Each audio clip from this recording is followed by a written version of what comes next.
Hello students, welcome back to your video session. Okay, so students, we will today study about the topic that is effects of oxidations, है ना. Effect of oxidation के बारे में आज हम लोग पढ़ेंगे बच्चों. तो up to oxidation and reduction reaction का वीडियो आपने देख लिया होगा. ठीक है, this is the last topic of this chapter. Hopefully all of you have gone through the other videos, and if you are having any doubts then you can get it clear. Okay, today we will study about effects of oxidation reactions. Effects of oxidation reactions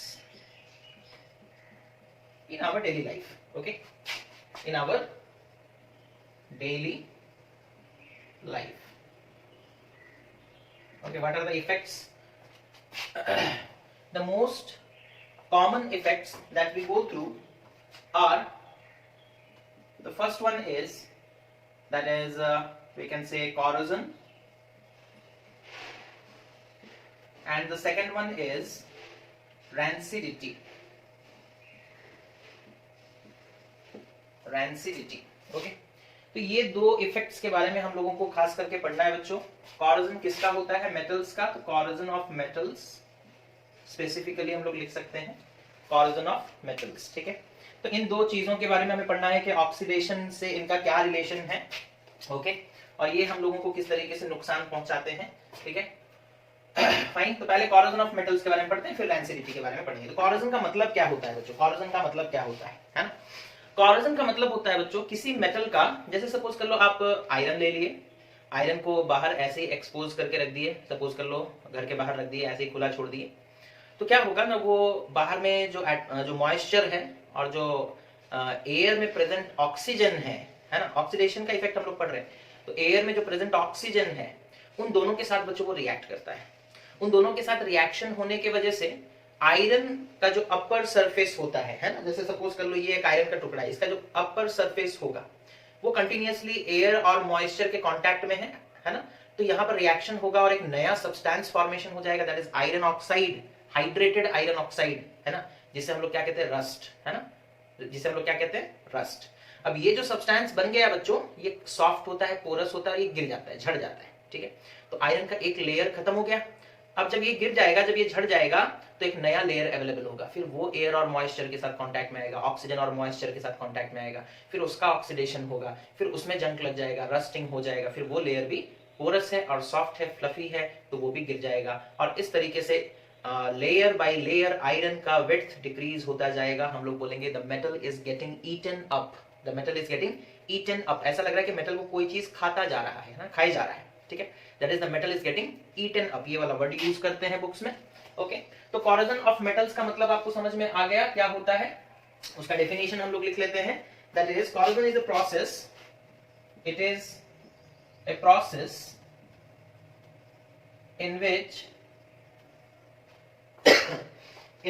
metals are eaten up, metals are eaten up gradually by the action of, eaten up gradually by the action of air,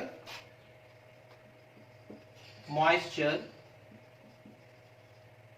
or chemicals such as an acid, or chemicals such as an acid. Okay, chemicals such as an acid. कहां पर होता है corrosion? अभी हम बता रहे थे आपको, सरफेस पे होता है, अंदर नहीं हो सकता है ना, सरफेस पे होगा, on their surface, on their surface. Okay, on their surface. तो इस प्रोसेस को हम लोग बच्चों कॉरोजन कहते हैं. ठीक है, जैसे सपोज कर लो हम लोग आयरन का एग्जांपल लेंगे, तो आयरन का कॉरोजन होता है बच्चों, है ना.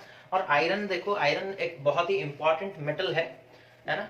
हम लोग बिल्डिंग कंस्ट्रक्शन, है ना, और मशीन्स बनाने के काम में आता है, ऑटोमोबाइल्स बनाने के काम में आता है ना.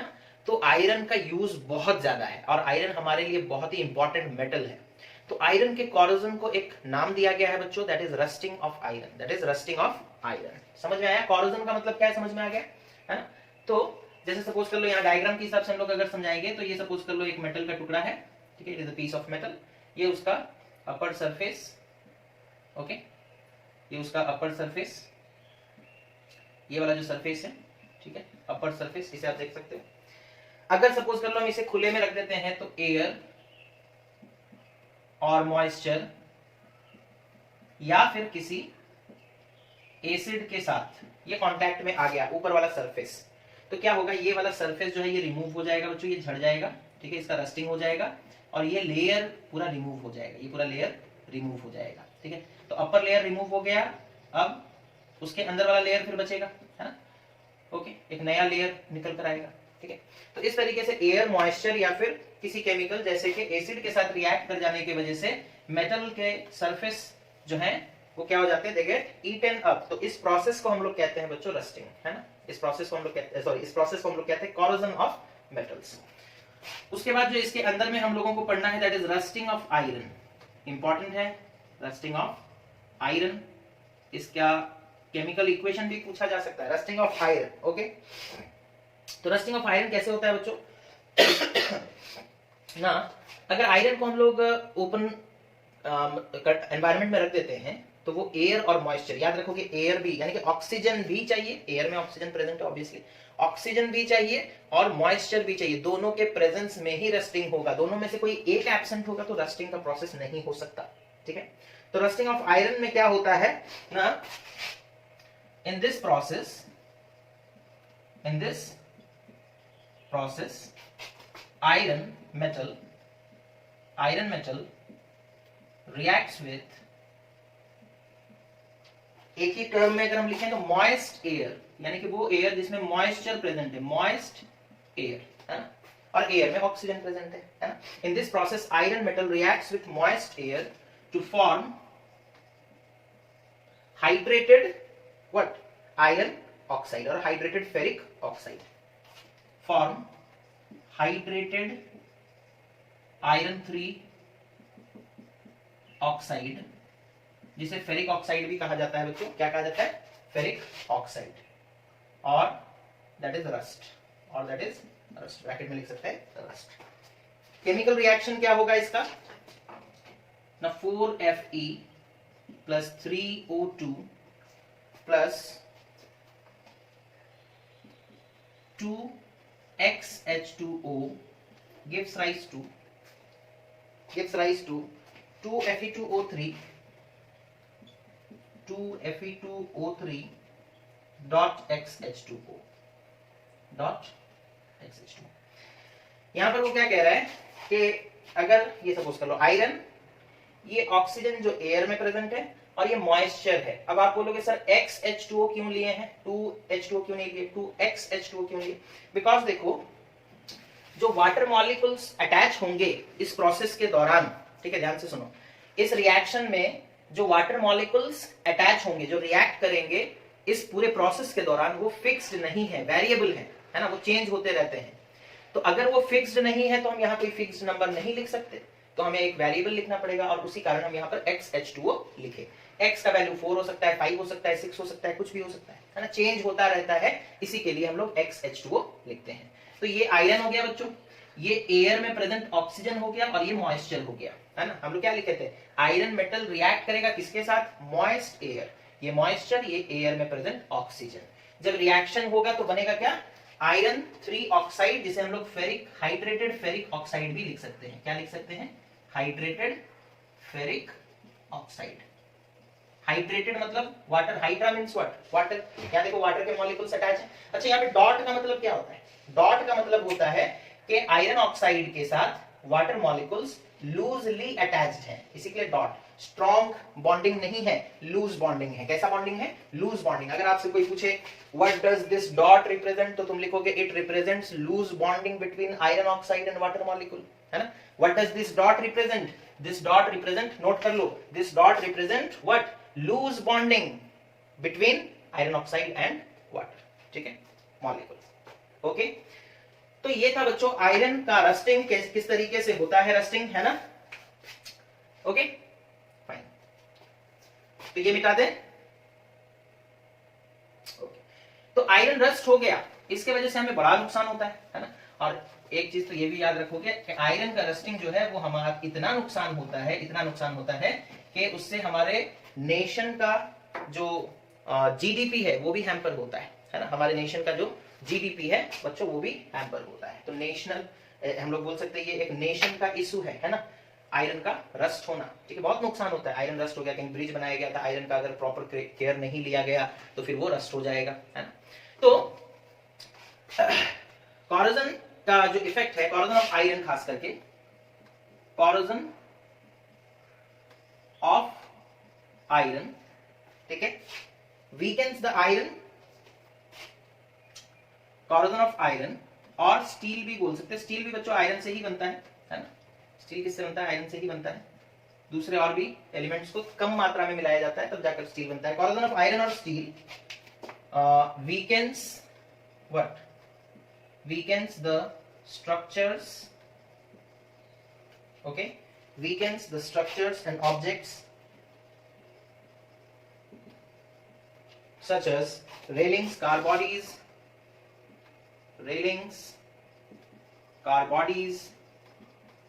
okay, bridges, ब्रिज वगैरह में आयरन यूज होता है ना, रॉड यूज होता है, कहीं कहीं पर तो पूरा आयरन का ही ब्रिज बना हुआ रहता है ना। ब्रिजेस एंड शिप्स, ओके, समंदर में जो जहाज वगैरह चलता है बच्चों, शिप्स, ओके।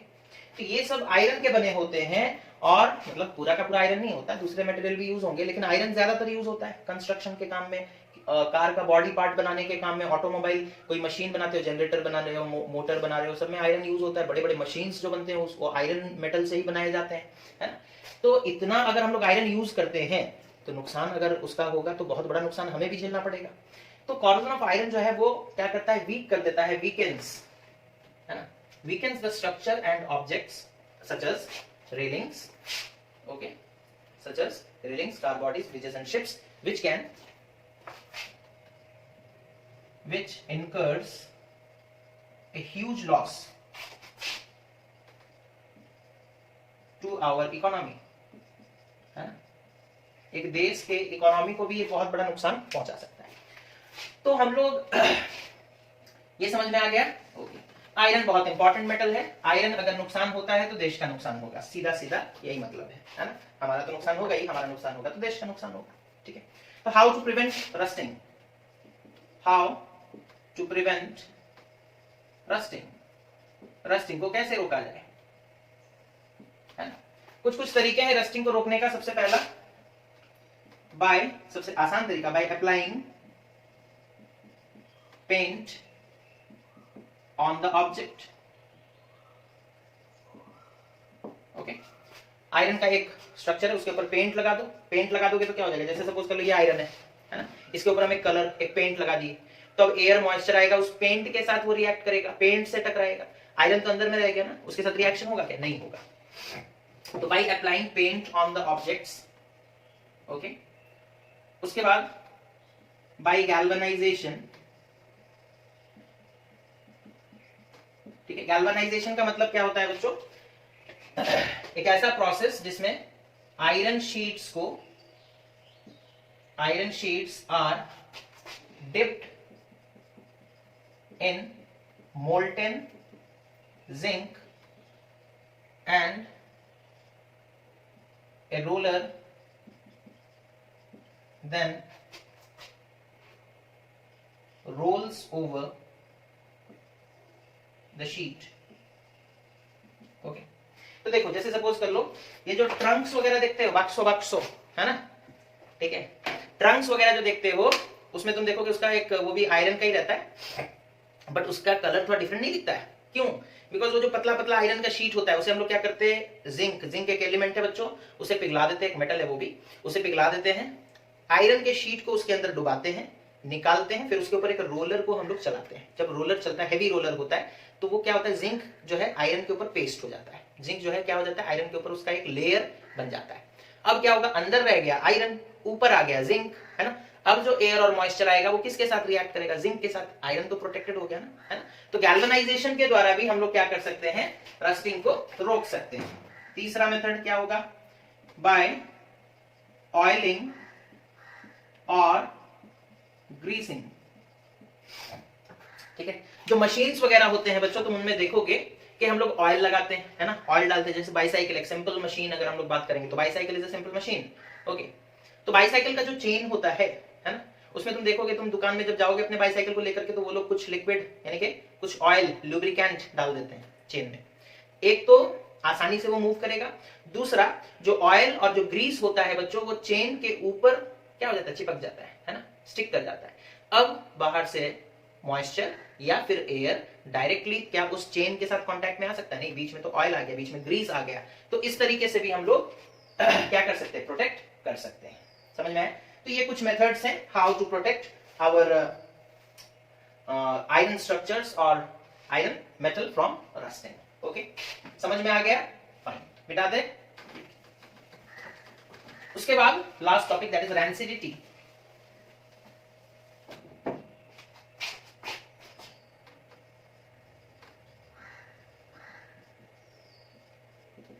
रैंसिडिटी, है ना।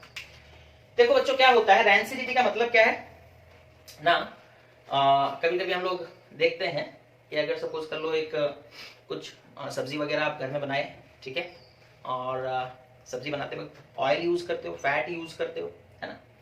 अब होता क्या है बच्चों ना, जैसे सपोज कर लो आप ऑयल यूज कर रहे हो, ठीक है, और फैट यूज कर रहे हो, तो हम लोग देखते हैं कि अगर उस खाने को, है ना, उस सब्जी को आप बिना कुछ केयर किए बना दिए, उसके बाद ऐसे ही रख दो, एक दिन हार्डली, दूसरे दिन से उसमें एक फाउल स्मेल आ जाएगा, है ना, उसमें एक फाउल स्मेल आ जाएगा, ऐसा स्मेल जिसके वजह से वो खाना, वो सब्जी खराब हो जाएगा और खाने के लायक नहीं रहेगा, ठीक है। तो इस पूरे प्रोसेस को हम लोग कहते हैं रैंसिडिटी। होता कैसे है, देखो, जब सब्जी बनाते हैं या कोई भी हम लोग ऐसा फूड प्रिपेयर करते हैं जिसमें ऑयल या फैट यूज किया गया है, ठीक है, उस खाने को, उस फूड को अगर आप खुले में रख देते हो तो वो ऑक्सीजन के साथ रिएक्ट कर जाता है। ऑक्सीजन के साथ रिएक्ट करने की वजह से कुछ नए केमिकल्स प्रोड्यूस हो जाते हैं और उन नए केमिकल्स का स्मेल और टेस्ट बिल्कुल ही अच्छा नहीं होता, ना ही हमारे जुबान के लिए और ना ही हमारे स्टमक के लिए, है ना। खाओगे तो फूड पॉइजनिंग भी हो सकता है। तो रैंसिडिटी का ओवरऑल एक मतलब आपको पता चल गया होगा, रैंसिडिटी हम लोग किसे कहते हैं, ठीक है। तो डेफिनेशन लिखते हैं,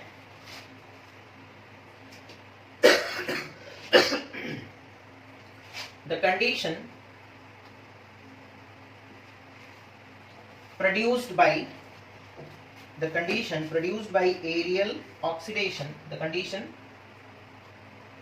produced by aerial oxidation, aerial का मतलब जानते हो, एरियल वो धोने वाला सर्फ नहीं, वो जो आता है डिटर्जेंट, सर्फ नहीं, डिटर्जेंट, एरियल एक डिटर्जेंट भी आता है। यहाँ पर एरियल का मतलब है एयर के प्रेजेंस में, है ना। The condition produced by aerial oxidation, यानी कि एयर में जो ऑक्सीजन प्रेजेंट है उसके वजह से ऑक्सीडेशन हो जाना।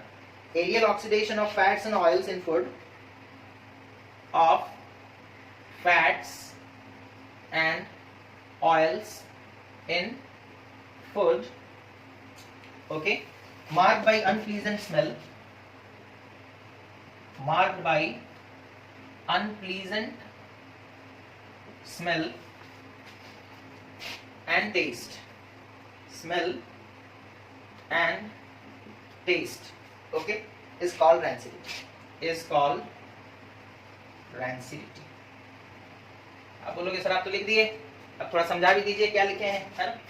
तो रैंसिडिटी क्या है ना, एक ऐसा कंडीशन जो प्रोड्यूस होगा, कैसे ना, बाई एरियल ऑक्सीडेशन, एयर में जो ऑक्सीजन प्रेजेंट है उसके वजह से ऑक्सीडेशन होगा, किसका, ऑफ फैट्स एंड ऑयल्स, है ना, किसका होगा, फैट और ऑयल्स का, है ना। जैसे आप बटर यूज करते हो, है ना, it is a kind of fat, okay, आप घी यूज करते हो, again it is a kind of fat, आप रिफाइंड ऑयल यूज करते हो तो वो तो ऑयल के कैटेगरी में चला गया, है ना। तो oxidation, the condition produced by aerial oxidation of fats and oils where in food which is present in food. Oxidation हो गया तो सिर्फ क्या उसी को हम लोग रैंसिडिटी बोलेंगे? नहीं, marked by unpleasant smell and taste. उसके साथ साथ उसका पहचान क्या है ना, कैसे उसे मार्क करोगे, कैसे उसका पहचान होगा ना, marked by unpleasant smell and taste, ऐसा स्मेल और टेस्ट प्रोड्यूस हो जाएगा जो हमारे लिए अनप्लीजेंट हो, जो हमारे टंग को भी अच्छा ना लगे और हमारे स्टमक के लिए भी हेल्दी ना हो। स्मेल एंड टेस्ट, और नोज के लिए भी, स्मेल भी है ना, तो smell and taste is called rancidity, is called rancidity, okay, rancidity, okay.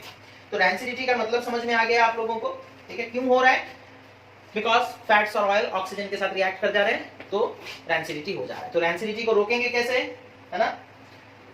Rancidity को रोकने के लिए ऑक्सीडेशन को रोक दो। ये कंडीशन क्यों अराइज हो रहा है? The condition produced by aerial oxidation. तो अगर ऑक्सीडेशन को ही हम लोग क्या करेंगे, स्लो कर देंगे, तो खाना जल्दी खराब नहीं होगा। या फिर ऑक्सीडेशन को रोकने के अलग अलग तरीके हो सकते हैं, उसे स्लो किया जा सकता है, उसे पूरे तरीके से रोका नहीं जा सकता, है ना? पूरे तरीके से रोका नहीं जा सकता। कभी ना कभी वो तो, जैसे आप अचार खरीद कर लेकर आते हो, है ना, पिकल्स, तो पिकल्स में केमिकल्स यूज किए जाते हैं ताकि वो अचार, वो पिकल ज्यादा दिन तक अच्छा रहे। क्या वो हमेशा हमेशा के लिए अच्छा रहेगा? नहीं। तो हमेशा हमेशा के लिए हम किसी प्रोसेस को, रैंसिडिटी के प्रोसेस को बंद नहीं कर सकते बिल्कुल, हम लोग उसके प्रोसेस को स्लो कर सकते हैं। जो खाना 2 दिन में खराब होने वाला था वो 20 दिन में खराब हो सकता है, जो खाना 2 दिन में खराब होने वाला था वो 2 महीने में खराब हो सकता है ना? हम लोग प्रोसेस को स्लो कर देंगे, है ना? बट हम लोग पूरा उसे एक फुल स्टॉप उस पे नहीं लगा सकते बच्चों, रैंसिडिटी के प्रोसेस पे पूरा फुल स्टॉप नहीं लगा सकते। तो what are the methods, what are the ways by which we can prevent rancidity? तो रैंसिडिटी मिटा देते हैं, ये तो आप लोग समझ ही गए होंगे रैंसिडिटी होता क्या है, समझ गए आप लोग?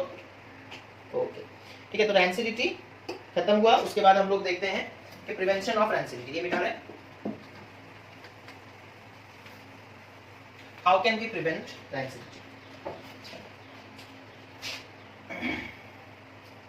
तो प्रिवेंशन ऑफ रैंसिडिटी, ठीक है, prevention is better than cure, है ना? तो प्रिवेंशन ऑफ रैंसिडिटी, रैंसिडिटी को कैसे प्रिवेंट कर सकते हैं बच्चों? पहला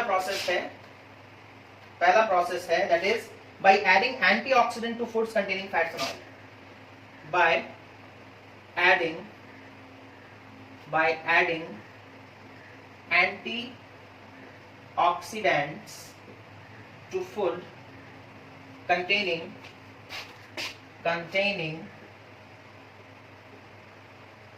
fats and oils, ठीक है?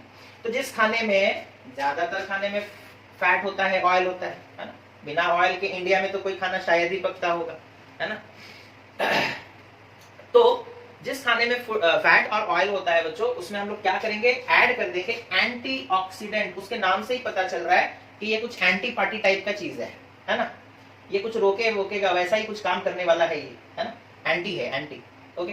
तो एंटीऑक्सीडेंट ऐड कर देंगे तो हमारा जो रैंसिडिटी का प्रोसेस है वो बहुत स्लो हो जाता है ना? बहुत स्लो हो जाता है, ठीक है? हम लोग इतना टर्म क्या यूज करें, प्रिवेंशन, यानी कि लगभग हम लोग यहाँ पर तो बोल दे रहे कि लगभग रोक लिए, है ना? और होगा ही नहीं, बट फैक्ट क्या है वो आप लोगों को बता चुके हैं हम कि पूरे तौर से तो नहीं रोका जा सकता, कभी ना कभी तो खराब होना ही होना है, ठीक है? Okay, by adding antioxidant to the food containing fats and oils. What are antioxidants? Antioxidants फिर होते क्या है? These are the chemicals which prevents oxidation, these are the chemicals which prevent oxidation. इनका काम है ऑक्सीडेशन को रोकना, है ना? ऑक्सीडेशन होने नहीं देंगे ये लोग, है ना? ये एंटी वाले हैं तो ऑक्सीडेशन होने नहीं देंगे। अगर ऑक्सीडेशन ही नहीं होगा तो रैंसिडिटी का सवाल ही नहीं उठता फिर, है ना? ओके, तो एग्जांपल्स ऑफ एंटीऑक्सीडेंट्स, एग्जांपल्स क्या होता है हमारा? BHA एंड BHT, ये दो बहुत इंपॉर्टेंट एग्जांपल हैं, BHA एंड BHT, ठीक है? ये लास्ट ईयर भी हम लोग स्टूडेंट से पूछे थे, नेम टू एंटीऑक्सीडेंट्स, ठीक है?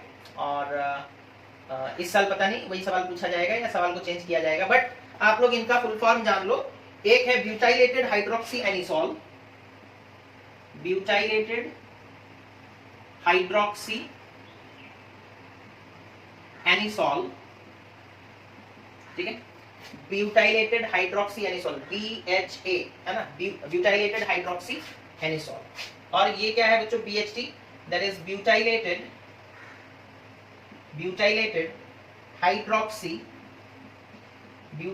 हाइड्रोक्सीटोलिन, TO, हाँ? तो ये उनके फुल फॉर्म भी हो गए। कभी कभी सवाल ऐसा भी पूछा जाता है, write down the full form of BHT and BHA, okay? So that is butylated hydroxytoluene and butylated hydroxyanisole. These are the most commonly used antioxidants. These are the most commonly used antioxidants, ठीक है? तो prevention of rancidity में पहला point हो गया है खत्म। हम लोग अब जाएंगे दूसरे पॉइंट की तरफ।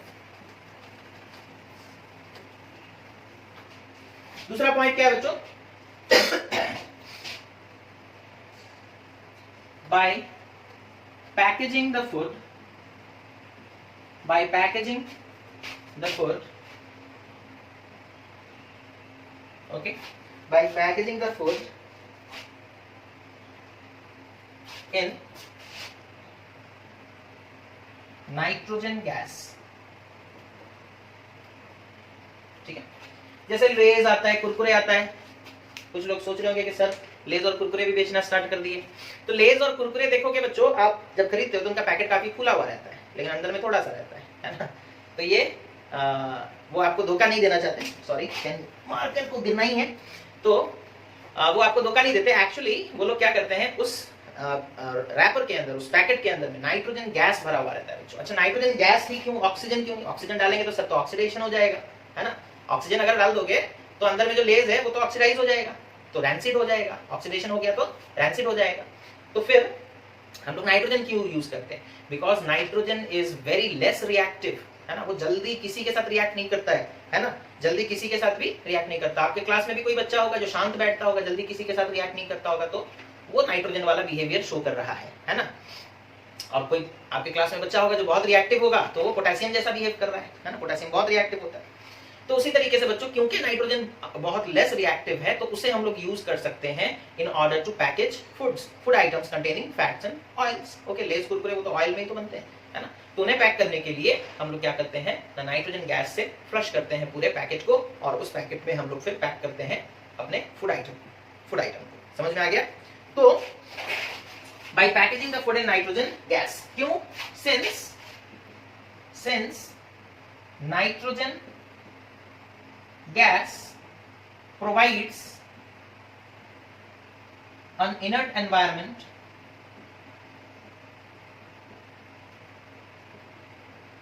and therefore the oxidation of food is prevented। ठीक है, नाइट्रोजन क्योंकि इनर्ट मतलब क्या, रिएक्ट नहीं करने वाला, इनर्ट नेचर का है। तो क्योंकि नाइट्रोजन गैस कैसा एनवायरनमेंट प्रोवाइड करता है, इनर्ट एनवायरनमेंट, है ना, उसी वजह से ऑक्सीडेशन हो नहीं पाता, तो हमारा फूड जो है वो सही रहता है। Food is prevented from rancidity, है ना। Oxidation of food is prevented. Oxidation ही नहीं होगा तो रैंसिडिटी कैसे हो सकता? नहीं हो सकता। उसके बाद आते हैं बच्चों थर्ड पॉइंट पर, ये समझ में आ गया, that is bye packaging the food in nitrogen gas. Okay, उसके बाद थर्ड पॉइंट पर आते हैं। सबके घर में होता है क्या? बोलोगे सर नाइट्रोजन गैस तो नहीं होता, होता है। एटमॉस्फेयर में नाइट्रोजन प्रेजेंट है, 78 पॉइंट समथिंग परसेंटेज भी उसका, है ना। तो थर्ड पॉइंट जो है that is by using a refrigerator, by keeping the food items और by keeping the food in a refrigerator,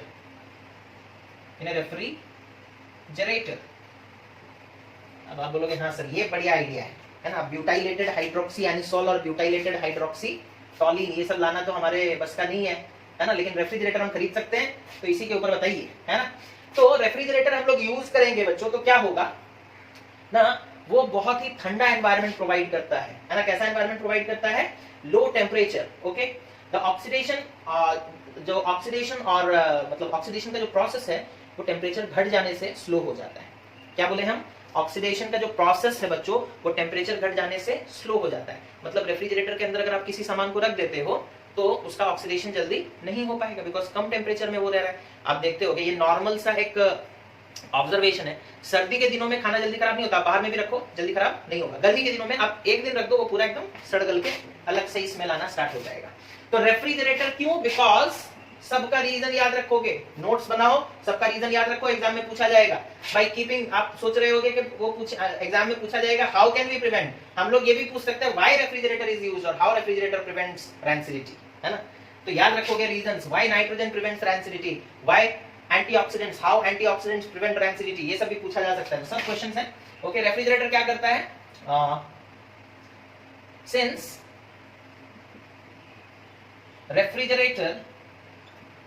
refrigerator provides very low temperature, very low temperature,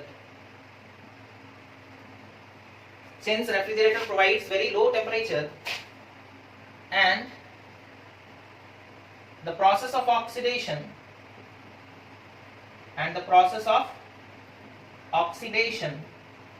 gets slow down at low temperature. Therefore,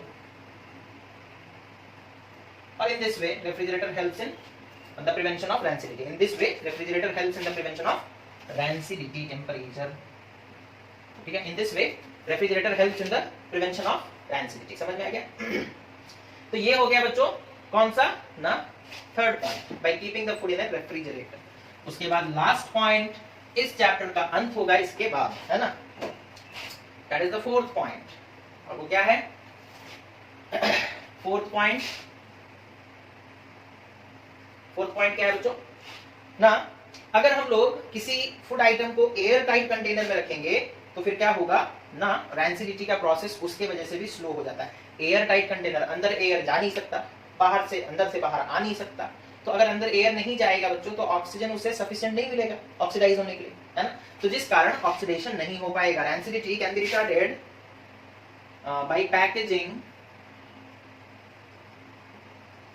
by packaging the food in airtight containers. Airtight containers में रख दो, rancidity क्या हो जाएगा? Slow हो जाएगा, retard हो जाएगा, है ना? तो क्यों? बिकॉज एयरटाइट कंटेनर्स में क्या होता है? लिमिटेड ऑक्सीजन प्रेजेंट होता है. पूरा ऐसा तो नहीं आप किसी कंटेनर में खाना बंद कर रहे हो उसके अंदर ऑक्सीजन नहीं होगा, उसके अंदर होगा लेकिन बाहर से अंदर आ नहीं सकता, यानी कि जितना अंदर में है उतना ही रिएक्ट करेगा. तो सफिशिएंट अगर ऑक्सीजन नहीं होगा तो फिर रिएक्शन कंप्लीट नहीं हो पाएगा. Limited oxygen is present. Air tight containers में क्या होता है? Limited oxygen is present for which the process what gets retarded. Retarded का मतलब क्या होता है? स्लो हो जाना. रिटार्डेशन पढ़े होगे ना, एक्सेलरेशन, रिटार्डेशन 9th में पढ़े होगे. तो रिटार्डेड का मतलब क्या होता है? स्लो हो जाना. ओके. और एक तरीका भी बुक में दिया है बच्चों जो कि उतना इंपॉर्टेंट नहीं है बट फिर भी लिख लो. ये खत्म बोलोगे सर आप तो लास्ट बोले थे, लास्ट बोल के फिर आप पलट गए अपने बात से. क्या करे बुक में दिया है देख लो. Okay. So rancidity can be retarded by storing foods away from light, है ना? By storing foods away from light. आप बहुत जगह पर देखे होंगे, बहुत सारे कुछ फूड आइटम्स में लिखा रहता है store in A cold and dry place, है ना? लिखा रहता है. तो मेडिसिन वगैरह में लिखा रहता है देखोगे कि ठंडे और कैसे जगह में रखना है जहां पर सनलाइट डायरेक्ट नहीं आता. ठीक है, ऐसे जगह में रखना है. ठीक है. अगेन पूछेगा क्यों? Because in absence of light,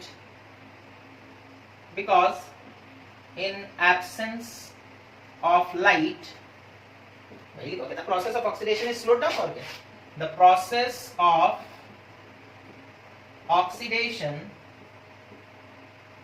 is retarded. Slow down क्यों लिखेंगे? अभी एक नया वर्ड हम लोग देख रहे हैं, रिटार्डेड, है ना? तो लाइट के प्रेजेंस में ऑक्सीडेशन जल्दी जल्दी होता है, लाइट के एब्सेंस में ऑक्सीडेशन का प्रोसेस स्लो हो जाता है. तो हम लोग ऐसे जगह में अगर रखेंगे जहां पर लाइट कम पहुंच रहा है तो फिर क्या होता है? वहां पर ऑक्सीडेशन सही तरीके से नहीं हो पाता, यानी कि अच्छे तरीके से स्लो हो जाता है प्रोसेस, है ना? तो हमारा फूड जो है वो ज्यादा देर तक, ज्यादा समय तक सेफ रह सकता है, अच्छा रह सकता है. उससे कोई भी फाउल स्मेल नहीं आएगा, उसका टेस्ट भी नहीं बिगड़ेगा और आप जब चाहोगे उसे खा सकते हो, है ना? तो ये था बच्चों चैप्टर 1 खत्म हो गया. The whole exercise is your homework and it has to be submitted within 2 days by Tuesday. Okay. आप लोग आज और कल के अंदर में जो भी डाउट्स हैं वो भेज सकते हो. डाउट्स हम लोग क्लियर करने के बाद जाकर के, अच्छा हाँ, जूम ऐप के बारे में आप लोगों को बताया गया होगा. हम लोग कनेक्ट होंगे डाउट क्लियरिंग के लिए जूम ऐप के थ्रू. तो जूम ऐप आप लोग इंस्टॉल कर लें और फिर हम लोग उसके थ्रू कनेक्ट होंगे तो फिर आपके डाउट्स क्लियर किए जाएंगे. The time will be given to you कि हम लोग कब से कब तक डाउट क्लियरिंग क्लास रखेंगे, कितने बजे से कितने बजे तक, ठीक है। तो आप लोग सबको बच्चों क्लास को अटेंड करना है, क्लास को जूम ऐप के थ्रू अटेंड करना है और उसे देखना है। अगर कोई बच्चा नहीं करता है then he will be responsible for his future and for his everything what we can say, जो भी उसका नुकसान हो रहा है, ठीक है, जो भी उसका नुकसान होगा उसके लिए वो खुद जिम्मेदार होगा। आगे चलकर मार्क्स वगैरह, इंटरनल मार्क्स वगैरह भी आपको मिलने वाले हैं, अगर आप लोग सिंसियरिटी नहीं दिखाओगे तो हम लोग भी उसी हिसाब से फिर सारा कुछ सेट करेंगे। होपफुली आप लोग समझ गए होंगे मेरे बात को, तो वीडियो देखें और डाउट्स क्लियर करें। Thank you, have a nice day.